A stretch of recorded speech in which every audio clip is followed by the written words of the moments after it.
into the online broadcast network, AFTERBUZZ TV.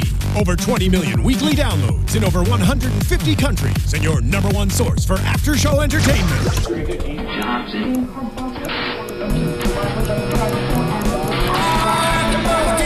AFTERBUZZ TV, the destination for TV superfans. Producing aftershows for over 300 of your favorite TV shows. Interviewing celebrities and showrunners. And bringing you behind-the-scenes exclusives. All thanks to E! Entertainment's Maria Menounos, producer Kevin Undergaro, and internet leader Akamai. Now, let the buzz begin!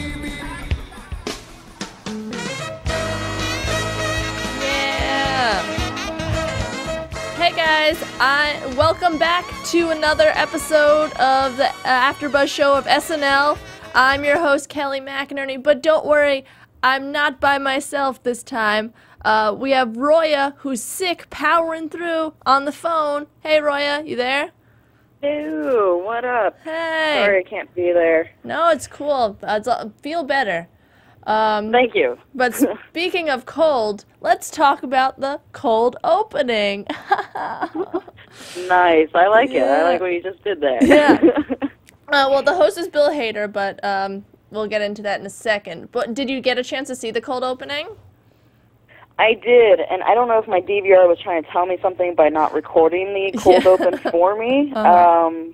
But yeah, I wasn't feeling it. No, the whole set, with having the cast members being on boxes, like I like that idea of making Bobby a smaller character, but you could see the boxes, and that kind of ruined it for me. Yeah, and well, I think it was like a typical cold opening for them. It was like a topical political thing. I didn't even really know that he broke his ankles. I was watching it with my roommate, and she said, "Oh yeah, he broke his ankles apparently, but nobody's seen him and stuff." Kim Jong-un. Yeah, I don't know. Not. Out of all the things going on, I just feel like that was kind of a really dull thing to choose for a topic. Yeah, I agree. And it seemed like he had a sexy nurse, like Cecily Strong was his little sex nurse or something, but it was. But they didn't play it off that way, and I was kind of hoping they would. Yeah, it was weird. But I think overall, though, that was there wasn't many low ones like that of the night. I think it was everything else went kind of up from there. What do you think? Did you like that? Maybe I just had really very high hopes for Bill Hader. I love all of his characters, but the writing for me just did not seem to be there for his characters. Yeah. And maybe, I don't know, maybe it's because I was getting sick and that's why, but it just didn't do it for me this episode. I don't know, I feel like... Which is weird, because usually I'm positive about it. Yeah. I feel like some of the, I feel like the monologue, I feel that was weird for me. Oh, but wait, what did you give the cold opening? What did you rate it? I would definitely give that a D+. Oh, yeah. Cool. I gave it a C just because I never really liked the cold openings, so... So yeah, I usually enjoy them. I really usually enjoy them, but this one I just, no. Yeah. Maybe it's because, I don't know, I just couldn't get it. Yeah, I didn't like it. It was a weird topic. I love Bobby. Yeah. I don't know. But the monologue, I thought at first was interesting because I liked to hear how he just was discovered, like literally, in a backyard comedy show. But the singing thing was weird. Why does everybody have to sing now? You know, unless you're really good, like Joseph Gordon-Levitt when he did the Make 'em Laugh. Like, why is it necessary to make a thing about singing all the time? You know? Yeah, I don't know. I don't know, and I feel like the season so far they've done that, right? So far in the opening. Not Sarah Silverman. Sarah Silverman. That's true. She interacted with the crowd. Yeah. She did her own version of singing. But she did sing. Doing a stand-up. Yeah. And she did sing in the update though, so there was singing. Yeah. Oh, and then she did sing also in that Tina Turner. Yeah. One. Yeah. Tina Turner? That weird one. That cruise but cruise. I would like what you're saying about Bill Hader being. Finding out how he was discovered, I really enjoyed that. I thought it was cool that he was an editor. Yeah. And, like, being in post-production, because I remember him in the film The Holiday with Cameron Diaz and Kate Winslet, and Yeah. he was an editor on there. I was like, oh. Oh, really? Oh. I think, well, he played an editor on that. I think it was him. Hopefully I'm not mixing it up with the guy from The Office. That'd be really bad and embarrassing. I'll actually look it up right now as I'm talking about it. But yeah, the monologue, I like that they brought Kristen Wiig in. I was really hoping they did, because have you seen their movie Skeleton Twins yet? No, I'm dying to see it. Like I can't wait. Go ahead. Yeah, I've seen it. I've really enjoyed it. So it's an independent film. Mm-hmm. So if you kind of go in it thinking it's going to be a big have super deep meaning, it's not. No, yeah, I know. I just gotta say, I'm gonna see it this week, I think, hopefully.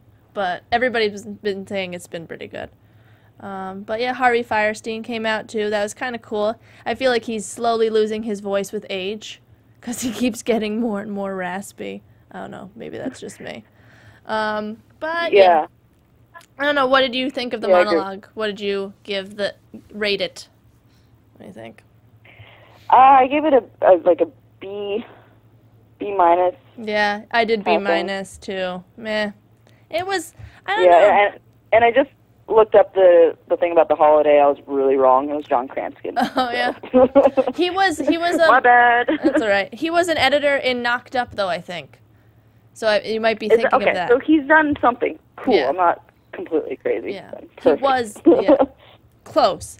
There's a blonde actress in both of them, so that kind of maybe. That's true, yes. I don't know. Curses, you blonde girls confusing me. Yeah. And then the next thing was the dystopian trailer, Group Hopper. I thought this was kind of clever. Like, it's really in right now, dystopian things, and some of it was weird, but I really liked, like, Sashir's lines, because I thought they were kind of on point with what, like, the characters in not what they say, but, like, what they basically say. Like, you're right, exactly. I love you. It's so dumb. Yes.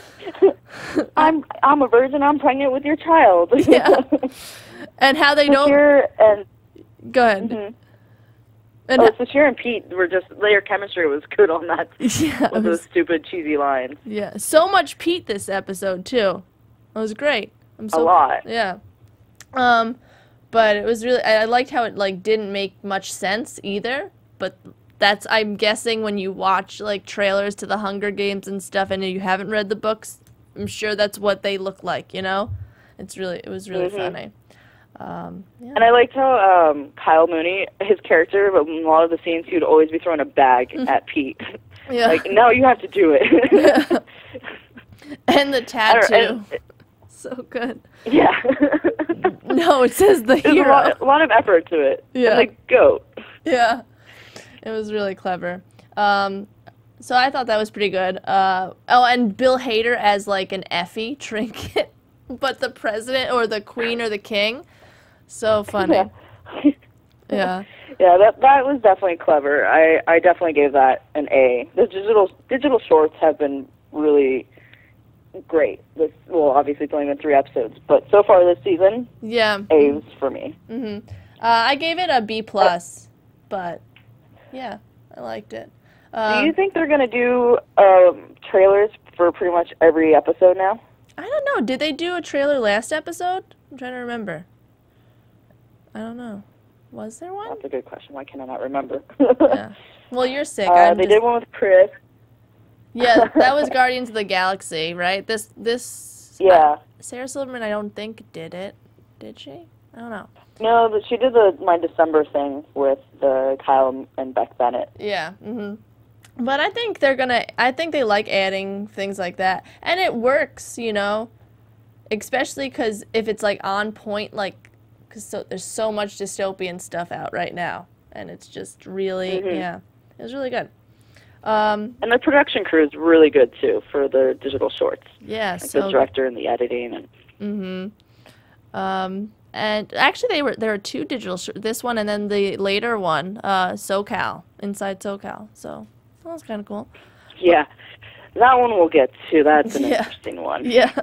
But the next one was Hollywood Game Night, which it was like it basically is just another sketch highlighting impressions, which I kind of like because whoa, Brooke Bennett can do something. He does pretty good Nick Offerman, I thought. But Terrence Christoph Waltz was like on point. I thought it was really good. That was my favorite. So I wish good. his character got pulled up to the podium. Yeah. To have more. Yeah, of course. He's so good at it. Yeah, but of course, like the host and then the guest kind of host, basically. Nobody cares. I'm not a big fan of Kathy Lee. I don't know. It's good with the Today Show and stuff, but I don't know. Yeah. Well, here's my question of why I think they actually chose her to be on this sketch was because Bobby and Taryn, I saw them on Instagram that they went to the WWE wrestling thing in New York, and so Kathy and Hoda were there. And so I wonder if because they saw them and I had that impression on them, that they decided to write this sketch and write her in. Maybe. Wait, but that was kind of yeah, I don't know. They didn't wrestle, but they were like in the ring, talking and being their characters. I didn't catch the wrestling bit. I feel like a lot of wrestling fans, if they watch the show, will answer that question. So if you guys do, let us know what happened on that. I believe it was SmackDown was what they were on, but because that's Friday nights. So yeah. Wait, so you never know. It could be a last-minute add-on. Yeah. So wait, was Kristen Wiig on there impersonating her, or was it just? No. It was the real people, Hoda and Kathy. I don't know. That's kind of cool. Yeah, and they were there with their wines, and they're just crazy. Yeah. They're pretty popping this week. I mean, Hoda was on Law and Order this past week as well. Really? Yeah. It's like, why? She was on as an interview person as Hoda. Sorry, it's a little off topic, but still. Getting around. It's like, all right, yeah. I thought this was kind of cool though because I love Jay Farrow. I think he's one of my favorites, or maybe my favorite. But this was the first impression that I wasn't really impressed with his Morgan Freeman. I was just like, yeah. But I think would you have wanted him to be someone else? Maybe, but I don't know. Like, I love his Jay-Z and Will Smith, but we've seen those already. I guess he wanted to like switch it up a little bit. I feel like he's done Morgan Freeman before too, though, but not as much. I don't know. Fun fact, though, because SNL tweeted this, Al Pacino was Bill Hader's first impression on SNL. So that's kind of cool that he had brought that back. But I kind of liked it just because it's always fun to see impressions. I don't know. I love when they interact. Like, it reminds me of Celebrity Jeopardy. Yeah. When Will Ferrell. I wish they could find this. Maybe could be very similar to it, where they can reuse this sketch concept and kind of do that with. I'm sorry, Jane Lynch, with Kate McKinnon. Yeah, Kate Lynch. Yeah. I think I think that's what they were trying to do. I hope so too, because I think that would be kind of cool. Especially because it's funny because the silly games or whatever actually they do on this TV, I guess, like the candy one. What? It's so I like the Star Wars, and they're like, all right, what is this? Yeah. Kristen Wiig's all, it's a TV. Yeah. So good. For me, I kind of wanted more from the sketch. I felt like they had so much potential. They were really ripping Hoda apart, and that was nice, but I wanted it more from everybody, not just Kristen Wiig. Yeah, I feel you on that. I feel like they highlighted her the most, which is because Al Pacino didn't even get much. Well, he did, but not as much as her. I don't know. I'm kind of burnt out. Since we're on that topic, of Kristen Wiig and Bill Hader, people I saw were discussing online about them kind of Kristen taking over, overshadowing Bill, even though he was the one supposed to be hosting. So do you feel that way, or do you think it works because they were technically a team and they have a movie out together? I don't know. How do you feel about that? Like, I see that, especially when she introduced Hozier the second time. I guess I understand why, because he was like the Cat in the Hat. Maybe he needed makeup and stuff. That's what took a while. But yeah, I kind of saw that, especially because she was such a good singer, and like that monologue was weird. It didn't really work, and yeah, and they're not even really a team. They weren't really a team on SNL. Like, they didn't write together, and sure they like performed together, but just because they're starring in a movie together doesn't mean like well, I hope it doesn't. Well, I kind of do. It'd be nice if Jeff Daniels comes in with Jim Carrey with Dumb and Dumber. But that's different. That's like Dumb and Dumber. Yeah, I don't know. I feel like it kind of was a little bit. And I just wanted him to shine more. Yeah. What do you think? I honestly, I didn't mind it just because I love Kristen Wiig and I love Bill Hader and I love when they do comedy together. You can see them feeling off of each other. And it didn't bother me. Yeah. I liked it. It was like having two hosts. It was cool. Best of both worlds. Yeah, I just wanted, I guess maybe it wasn't even her, just like the writing or something, you know, like with I just didn't like the monologues and too much Kathy Lee. But yeah. Before we move on to the next topic, I did look up for last week, Sarah Silverman, there was a trailer. It was for The Fault in Our Stars. Oh, yeah. So they did do a trailer, I think. The Ebola thing. You're right. Oh, I forgot about that. That was a good one, too. Yeah. Yeah, all right. So, yeah, maybe it is a new thing. That'd be kind of cool, new trailers every week, especially because they're pretty on point. Yeah. What did you give Game Night? What'd you give that? I gave it a B. Me too, yeah. I feel like it could go some places, though, with the right people. And especially there's so many featured people that they could really get better, you know, with their impressions. Oh, yeah, definitely. Yeah. But, all right. I feel like Adie Bryant and Vanessa should have been more of an impression people, and then they could have had their players be the contestants, because they weren't really used that much, Adie and Vanessa. Mm-hmm. Yeah, I don't know. But the impression people were so good, like Christoph, so good. But the next one was the Charles Daniels, 39 cents a day. What'd you think? It was a pretty hot topic on Twitter. A lot of people thought it was racist, and I think Michael Che wrote it. I think that's what he said, and so like that's why he was like most proud about that one, because he wrote that one. Yeah, you think it was Michael Che and Lisa? Or no, I don't know. Hold on. Or do you think he wanted to stay out of it? What do you mean? Like to be on, because usually the writers, like if they were on it, they'd like to be, or if they wrote the sketch, they like to be in the sketch. I don't know. I think he's more of like a writer guy, or I feel sometimes, because because he doesn't really do any sketches, right? Except the one football one. Yeah. I think he likes to be, just to write it. But I don't know. What did you think of it, though? Well, I enjoyed it. I thought it was really funny, yeah. I thought it was funny. They're like, a cup of coffee is more than 39 cents. And when his PA, Vanessa, comes out with his coffee, Keenan's like, how much is that coffee? He goes, don't worry about it. Don't worry about it. So good. I was trying to find out if he did write it, but I can't find it on my phone right now, so I'm gonna. Yeah, and I liked Leslie coming back and being like, if you want to see this white man again, send us $200. So funny. I don't think it was racist at all. I think it was just really like honest, because it's true. You watch those commercials and it's like, that's not that much, you know? How is that going to help these people? But. Yeah. Like, really, guys, we can't do $1? Come on. Ask for 99 cents. And write a check. That was good. It's like, write a check for 39 cents? Really? Yeah, it's got to be a check. Really? Ask at least for 99 cents, because that's Arizona tea. That's how much Arizona tea costs. I don't know. It's really funny. I just love Leslie. She was so good in it. What did you think about this one? What'd you rate that? Well, I originally gave it a B, but I'm gonna give it a B plus A minus, because I wrote down Lisa instead of Leslie, and I feel like a D for not writing down the right name. Oh no, it's okay. Leslie? Yeah, I was like, I think I confused you when I said Lisa. Sorry, that was. No, it's all good. All good. You were almost there. You're almost there. Yeah, it was got almost all the letters. Yeah. But I gave it a B plus A, because I think it was one of my favorites of the night. It might have been my favorite.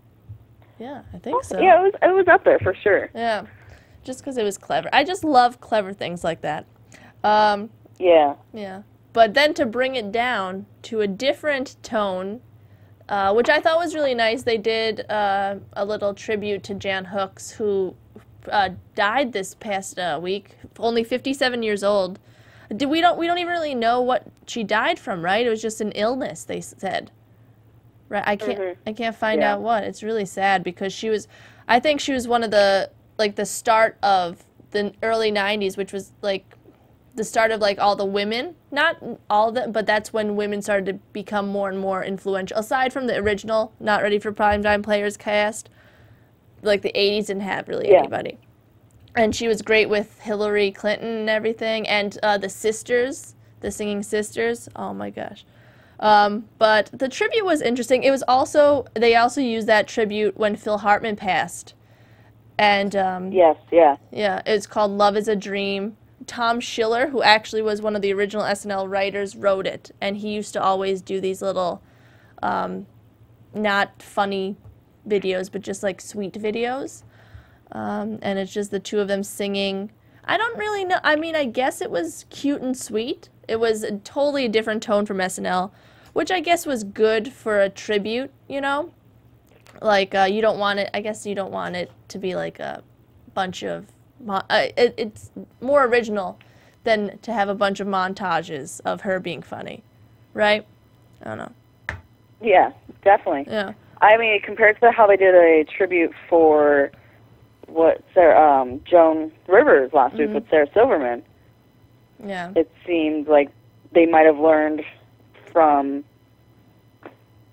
their mistakes. Yeah. Well, I think it was different too, because like she wasn't on SNL, Joan Rivers, unless she like hosted. Right, but she's still an influential like woman that they still gave tribute to her, and I like how they did this tribute for Jan as well. I really enjoyed it. It was nice to see those kind of retro kind of clips, you know, and but I'm still kind of a little bit bummed that they still haven't done really anything for Don Pardo. Yeah. They gave a little glimpse of a clip, like a picture. That was it. I don't really know what you can do, because he's just the voice, you know? There's not much video of him, is there? Like, just him you just, like, listen to him, I guess?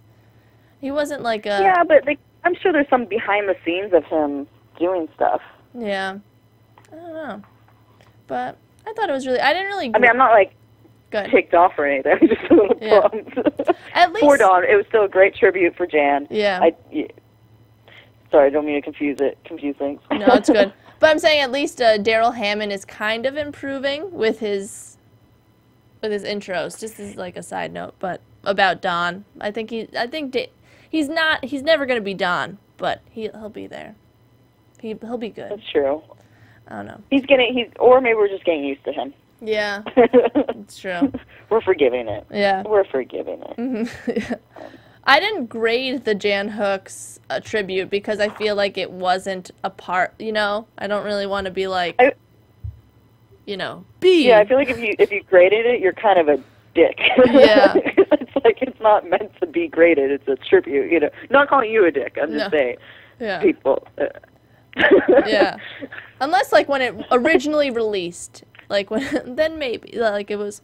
when it first aired, when nobody died. It wasn't used as a tribute thing. But yeah, it was really cool. Exactly. Yeah.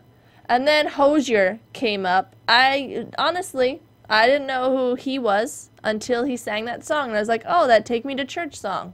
I know you now. Did you have any thoughts on him? Yeah. No. I had no thoughts for him. I don't know if that's a good or bad thing. Danny and I talked about this last week. Yeah. He said I would, because he's very good with his music, and when he hears people on SNL that they're performing, and I've never heard them, he would let me know and be like, oh, you're really going to enjoy them, or no.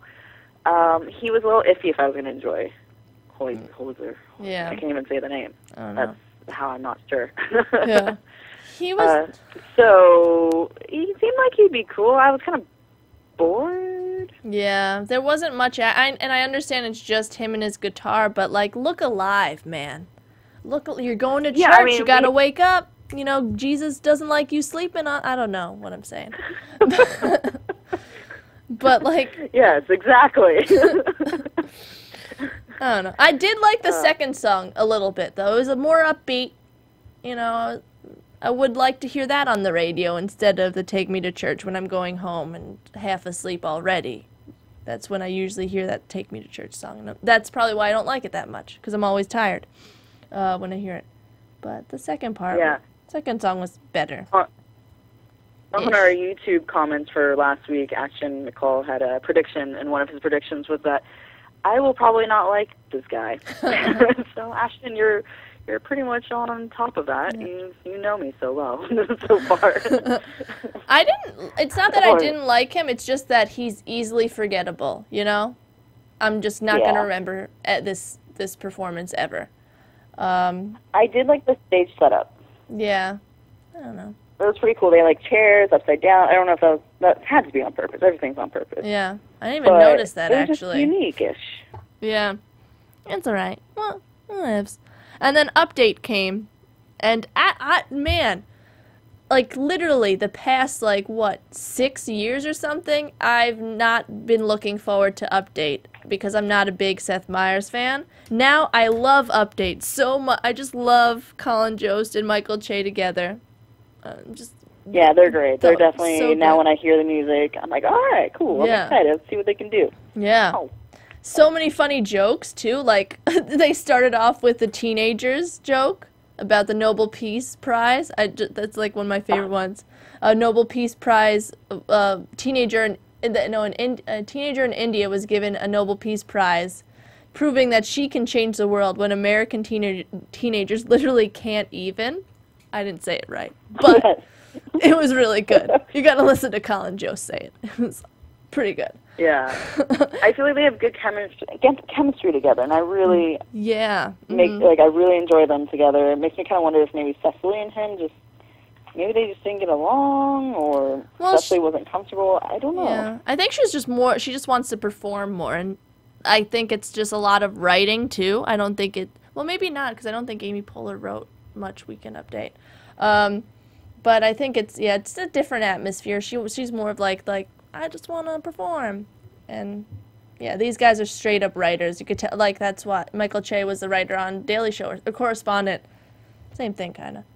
But yeah, and I loved the tipping joke that he said. Yes. So good. Do you work in a restaurant? No, but I used to. Yeah. Okay. Yeah. And I feel like people, yeah. It's just funny line that they said. Mm-hmm. Pete Davidson came back, being a hip-hop fan. I thought that it wasn't as good as his first one, but I still think it was pretty good, about, like, how he already has bad posture because he hates himself, not because he has chains. So good. Yeah. So, are you okay with them bringing Pete Davidson back in? Yeah, he's like an improved Brooks Wheelan, you know? I think I've been calling Beck Bennett Brooke Bennett, by the way, and it's. Oh, you have? Yeah, I think I did. I just remembered that now. Sorry. Anyways. She made a baby out of them. Yeah. No, but I like Pete Davidson a lot, and I think he's just you could tell he performs more too. He's more sketches. I don't know if that's because they like him more, or if because he's just got it that Brooks Wheelan didn't, you know. But I don't know. I thought. So what do you think? Let's leave Stefan for last. What did you think of Update until Stefan? Did you think pretty good? Yeah. Yeah, I mean it was a pretty short Weekend Update. Yeah, I think it's because they had 2 people come in. You know, maybe. They've done 3 people before. That's the thing. But Stefan had so many people on Weekend Update before that. I feel like this was shorter than usual. Yes, I feel like Stefan was long though, wasn't he? Or maybe it's just me. I don't know. He was, but I was really happy that he was. Yeah. Because he was one of those people I was really hoping would come back. I mean, his characters. You just knew he was going to come back, though. Like, once you hear Bill Hader on SNL, we know he's going to be Stefan, no matter what, I feel like, you know? It's just like Jimmy Fallon and the Barry Gibb talk show, you know? It's always going to happen. That's true. Yeah. I'm mixed with Stefan, though. But I liked this one a lot. I feel like, though, because he's host now, he can just, like, he's more relaxed. That's why he broke a lot more, you know? Well, I follow SNL on Twitter and Instagram, and they reposted a picture. I believe it was one of the writers had misspelled Dan Cortez. Was it the... John Mulaney did. Yeah, John Mulaney did. Yeah, he tweeted that. Yeah. So when they said, "Don't tell Bill." Yeah. It was so good. I thought that was great. Yeah.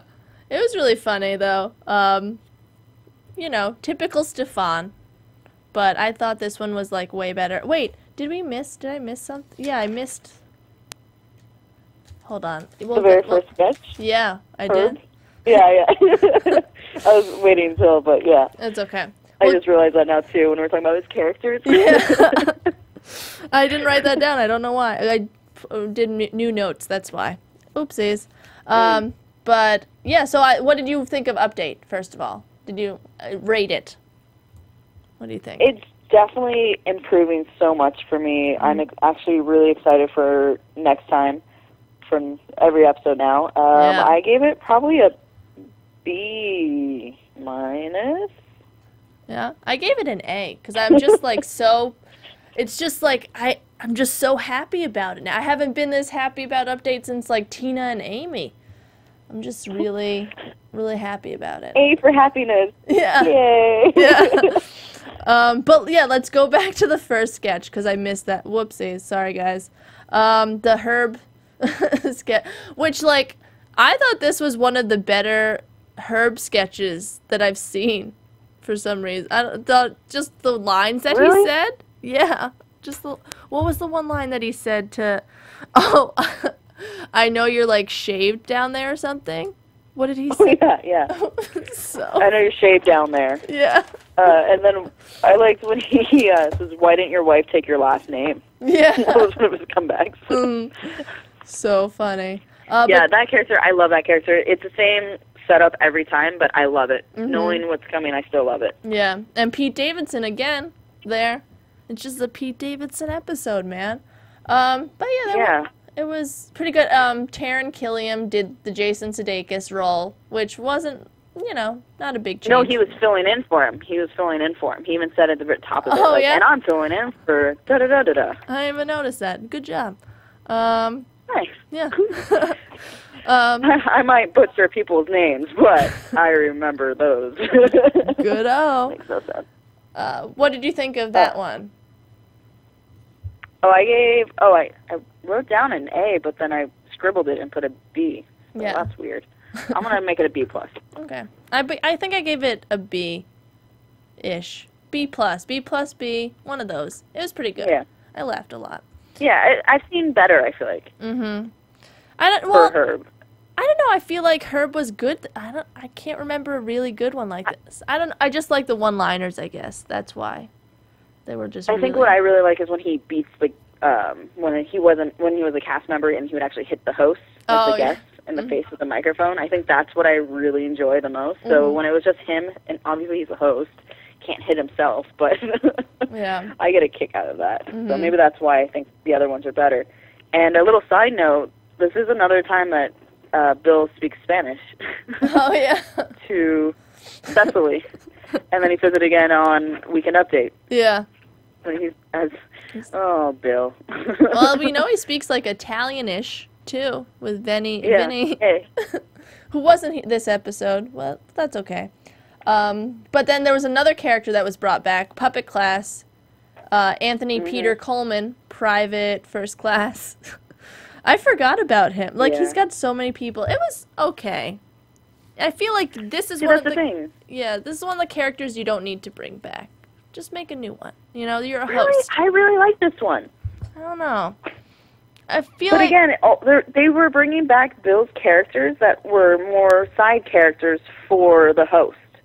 So when it's him as the main person, I feel like it has a different perspective on the sketch. Yeah. This is how it should have, what it was originally created for.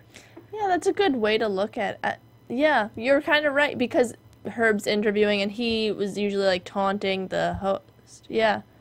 I don't know. Well, did he really have any starring characters aside from Stefan and, like, his impressions? He could have done A Vincent Price. Californians. Oh yeah, Californians have been like beat though, like. Just but so. I love it. And like Kristen Wiig there, they could have done it. Could have brought back everybody. Yeah. And with Will, yeah, so. It was okay. But I like this sketch. I like this one because this is the one that they had Seth MacFarlane on, and it was just funny to see how different it was with Bobby's character, who's like, "I swear I have the wig at home. My puppet's not done yet." And then when he starts singing "Take Me Down to Sesame Street," and he goes, "What is those?" Shout at him. Yeah.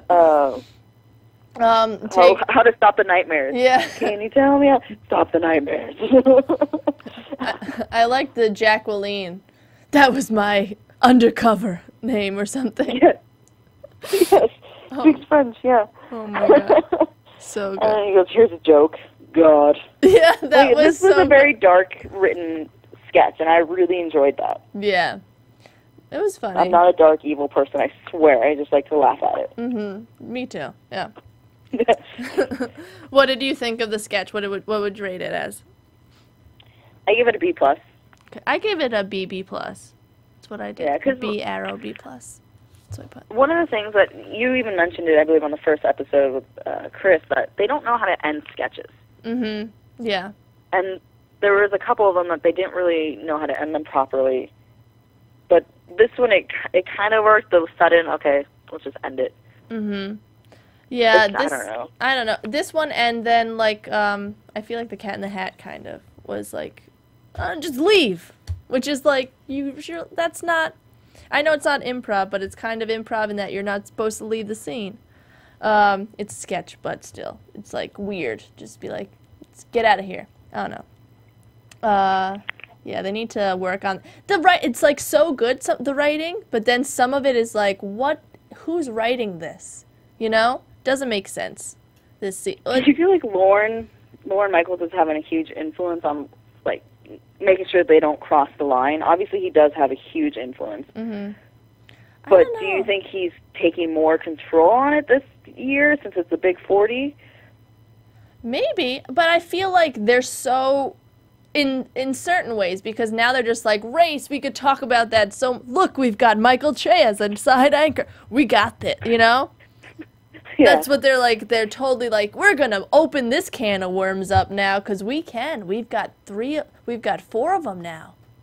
You know? That's true. Yeah, no, they've been doing that a lot this season. Yeah. Even last week with Colin did it again. Colin and Michael, when they were on Weekend Update, Colin's like, what can I say? Mm-hmm.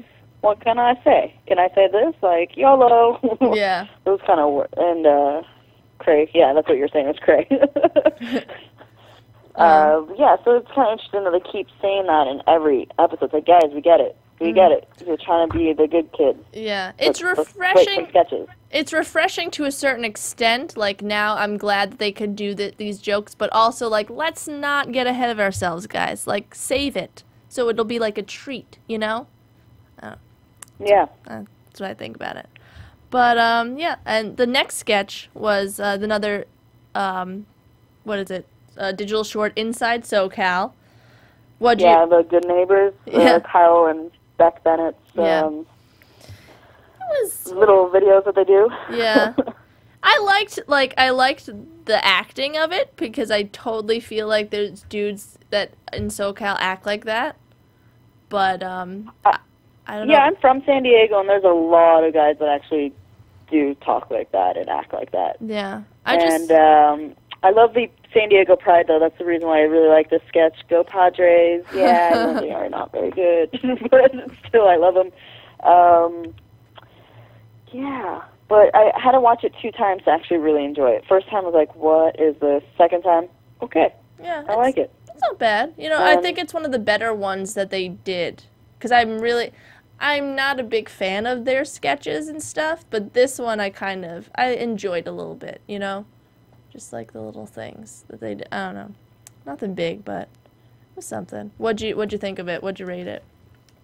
Well, at first I didn't rate it because I didn't enjoy it very much. Oh, yeah? So the second time rewatching it, I'm going to give it like a C. Mm-hmm. C+.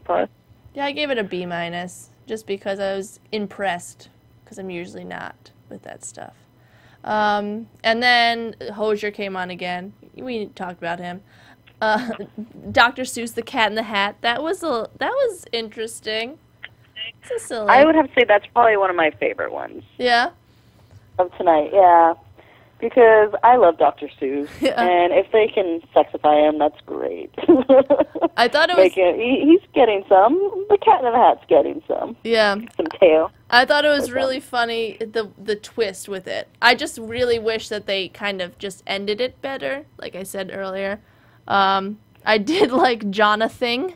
My name's Jonathan now. Yeah. And I liked 80s, like, want to see me dance? Yeah. Dances.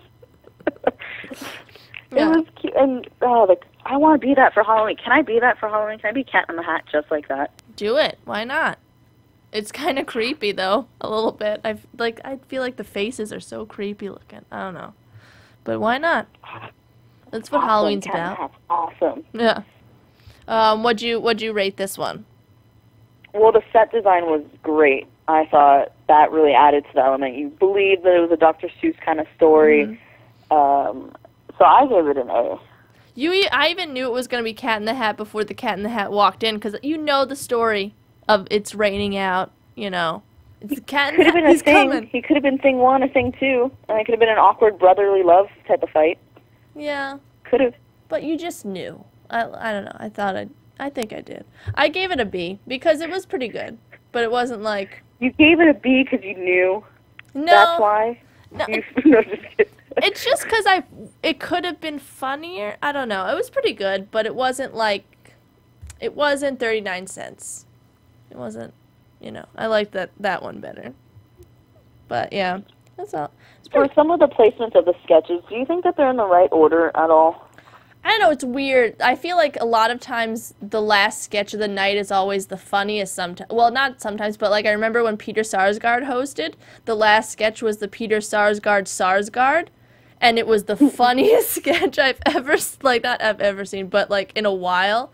So yeah. I think they kind of surprise you sometimes, and they leave you with an awesome sketch at the end. But sometimes it's just like, here's a crappy one. You know, I think it's just lottery kind, like random. Yeah. Yeah. For this, I feel like maybe Dr. Seuss had to stay at the end because of the makeup and getting Bill set up for it and the set design and all the jazz. So that could have been a reason why that was put near the end. Yeah. I'm surprised he got... But they could have easily put the Inside SoCal at the very end. Yeah. I'm surprised he got the makeup off super quick. That was crazy. Yeah. Yeah. I was like, wow, that's fast, man. But overall, I was kind of impressed with the I don't know, I guess I didn't really have any expectations from it, but I read, like, mixed things on Twitter and stuff about it. But I thought it was pretty good. I liked it. What'd you think about it? Well, like I said, I kind of had high hopes for Bill. Mm-hmm. Maybe if I rewatch, I already did rewatch it, just to make sure. It wasn't terrible. It wasn't amazing. It was good, but I don't know. Yeah. I'll give it a B minus. I'm gonna give it a B plus. But I feel the way you do about Sarah Silverman's episode. I know I wasn't here to talk about it, but like I had such high hopes for it. It was good, but like she flubbed so much stuff. But well, I'm just saying, I feel you. I relate to you in the Sarah Silverman one. Sweet. Yeah. So you enjoyed the monologue then, right? Yeah, so good. So good. It was really good. But yeah, so next week actually we're gonna be off. But Jim Carrey, one of us predicted that he was him or Jeff Daniels was gonna you're right. Yeah. And Iggy Azalea's gonna be the musical guest, which I'm mixed about because I just went to a music festival and saw her perform, and she's not the best live. No, don't tell me that. I feel like it's going to be all, like, visual with her. Well, hopefully. And if it's a good, because you remember Katy Perry when she performed? I mean, Katy Perry is probably good live. I've never heard her live, but I saw her once. She's all about good. Is she good live? Yeah, I saw her, like her first album came out. She was pretty good. Oh, okay. Well, Iggy could do that for her on the stage and be like, you know, crazy. She got Black Widow. Like, they got to make that something really huge. Yeah. For design, make it visually appealing. Hopefully. If she's not good. But I'm excited. I'm stoked. Yeah. It's going to be good. Jim Carrey's third time hosting. Mm-hmm. And it's been a while. I'm so excited. I really hope I don't get too excited and it falls short. Yeah. But even then, I still think I will love it regardless. I think it'll be pretty good. And I hope Jeff Daniels cameos just for a second in the monologue or something, just for Dumb and Dumber. That'd be great. Oh, they have to. They're promoting it. They have it. I mean, Kristen Wiig did it for the Skeleton Twins. They got to do it for this. Yeah, right? It was awesome. Man. So excited. Yeah. Do you have any news or gossip or anything, or predictions? What do you think? For prediction, I'm thinking I hope they bring back the lifeguard sketch with Jim Carrey. Oh, yeah. I think that would be amazing.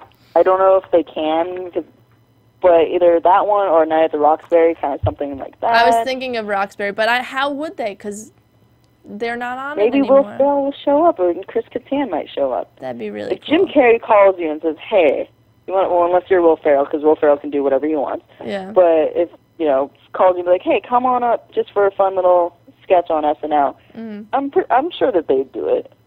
Hopefully. That'd be cool. I don't know. I would love it. I don't really know what to predict for Jim Carrey, but it'll be good. I think, though, I've got maybe a prediction for, like, future hosts. I feel like maybe either Matthew McConaughey or Anne Hathaway, because they're going to be in Interstellar. I don't know. I'm just trying to think of more hosts. But those are the That'd only be two interesting. I could think of. But yeah, it was a pretty good episode. So I think that about wraps it up. But before we leave, Roya, where can they find you on the internet? Guys, you can find me on Twitter and Instagram at HeyRoya, that's HeyRoya, and I'm also on the Law & Order SVU After Show, as well as MTV Faking After Show on Tuesdays. Cool. And hopefully I will be there on Tuesday. Hopefully it's cold. Yeah, feel better. Thanks for doing this, by the way. You're awesome. Powering through. Thank you. Yeah. And my name's Kelly McInerney. You can find me on Twitter and Instagram at HollyWeirdo. And then I'm also on the Mulaney After Show, Brooklyn Nine-Nine, and Grace Point After Shows. So check them out. Thanks, and see you next week, guys. Or 2 weeks from now. Bye. From executive producers Maria Menounos, Kevin Undergaro, Phil Svitek, and the entire AfterBuzz TV staff, we would like to thank you for listening to the AfterBuzz TV network. To watch or listen to other after shows and post comments or questions, be sure to visit AfterBuzzTV.com. I'm Sir Richard Wentworth, and this has been a presentation of AfterBuzz TV. Buzz you later. The views expressed herein are those of the hosts only and do not necessarily reflect the views of AfterBuzz TV or its owners or principals.